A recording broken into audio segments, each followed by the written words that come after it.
इस mixer grinder में ये हार्मिसन शॉर्ट हो गया है, इसका साउंड भी अलग आ रहा है और स्पीड भी कम हो गया है।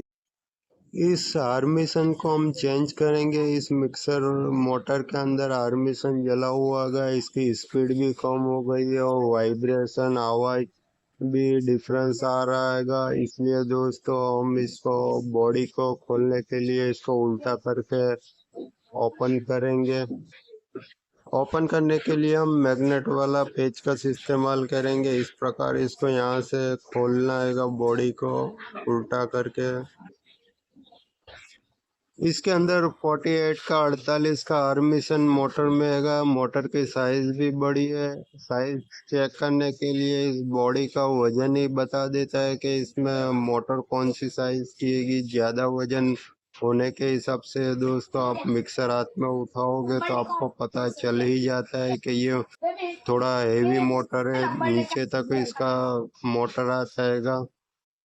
ये बहुत ही पुराना मॉडल का मिक्सर ग्राइंडर है, ज़्यादा यूज़ हुआ है। आप देख सकते हो इन अंदर बॉडी कितनी काली हो चुकी है। इसका जो कार्बन का पाउडर जो चलता है हार्मिसन और कार्बन लड़ता है तो लड़ने के हिसाब से पूरी बॉडी के अंदर काला काला हो गया है। वाइट बॉडी है फिर भी इसका कलर चेंज हो गया है।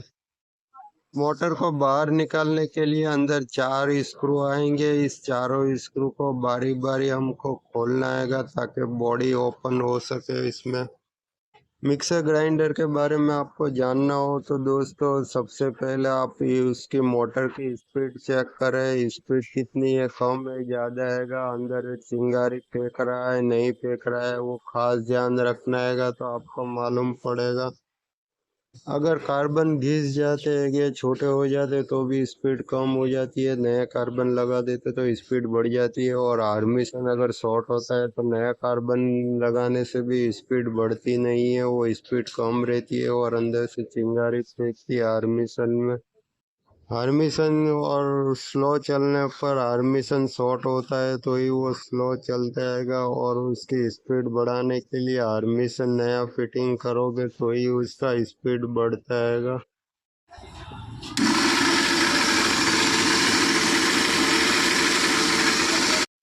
आपने देखा दोस्तों स्पीड कितना कम हो गया और चिंगारी फेंक रहा है हार्मिसन। इस प्रकार दोस्तों होता है तो हमने इस मोटर को ओपन करके चेक किया तो हमको मालूम पड़ता है कि इसमें क्या प्रॉब्लम है। बिना खोले और बिना ओपन किए सामने दिखेगा नहीं तो आपको अंदाजा भी नहीं आता है कि इसमें कौन सा चीज़ खराब है। हर स्पेयर पार्ट इसको चेक करने के बाद ही आपको पता चलता है कि इसमें प्रॉब्लम क्या है। आइए दोस्तों हम इसका हार्मिसन चेंज करने के लिए सबसे पहले इसको सपोर्ट लेना है। सपोर्ट नीचे रख के उसके ऊपर मोटर बिठा के उसके जो चारों स्क्रू मोटर के उसको बारी बारी खोलेंगे।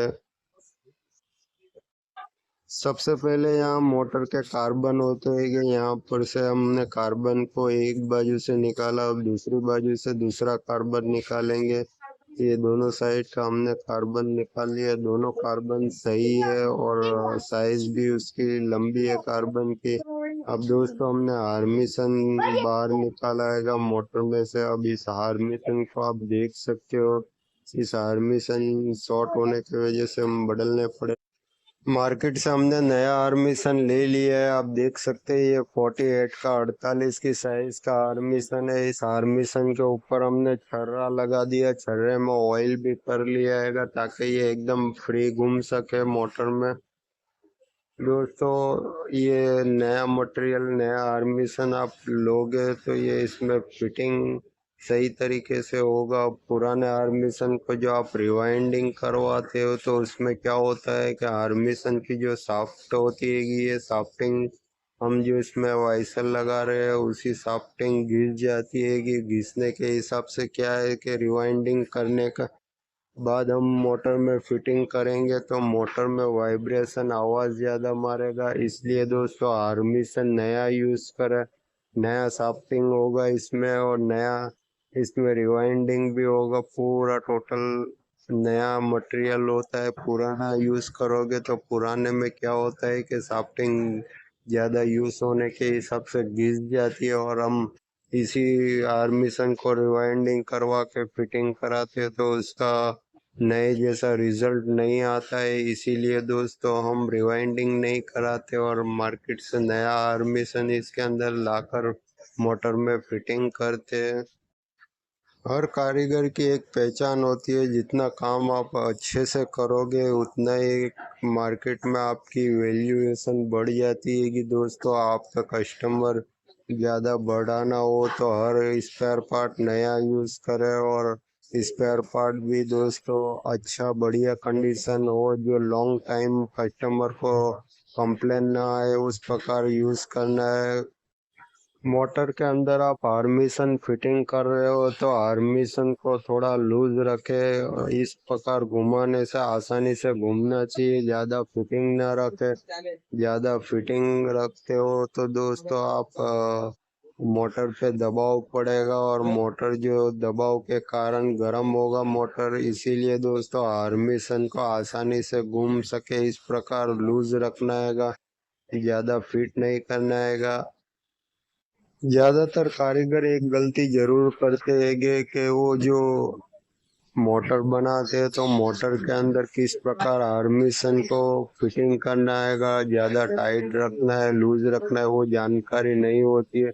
उसी के कारण दबाव मोटर पे ज्यादा पड़ता हैगा, दबाव पड़ने के कारण वो मोटर लॉन्ग टाइम नहीं चलती है। इसीलिए थोड़ा आर्मेशन को लूज रखना हैगा, ज्यादा टाइट ना करें ताकि मोटर पे दबाव ना पड़े और कार्बन भी लूज रखना हैगा, ज़्यादा बड़ा कार्बन इस्तेमाल ना करें ना ही छोटा कार्बन इस्तेमाल करें। जो कार्बन की साइज हो, जो कंपनी का कार्बन होता हैगा उसकी साइज चेक कर ले और आप जो नया कार्बन लगा रहे हो उसी कार्बन की साइज भी चेक करें, फिर ही उसके अंदर मोटर में फिटिंग करें ताकि मोटर सही तरीके से अपनी पोजीशन पे काम कर सके। इस तरह ठोकने से जो इसके नट बोल्ट होते हैं कि वो लूज हो जाएंगे, लूज होने के कारण जो आर्मेशन होगा एकदम फ्री घूमेगा। अगर फिर भी लूज ना हो तो नीचे ये स्क्रू दिया है उसको थोड़ा सा हल्का सा एक दो चूड़ी खोल ले, उसको खोल लोगे तो आर्मेशन एकदम ढीला लूज हो जाता है दोस्तों।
चलो तो दोस्तों अब इस बॉडी को फिटिंग करेंगे, फिटिंग करने के बाद आपको ऑन करके दिखाता हूँ इसकी स्पीड।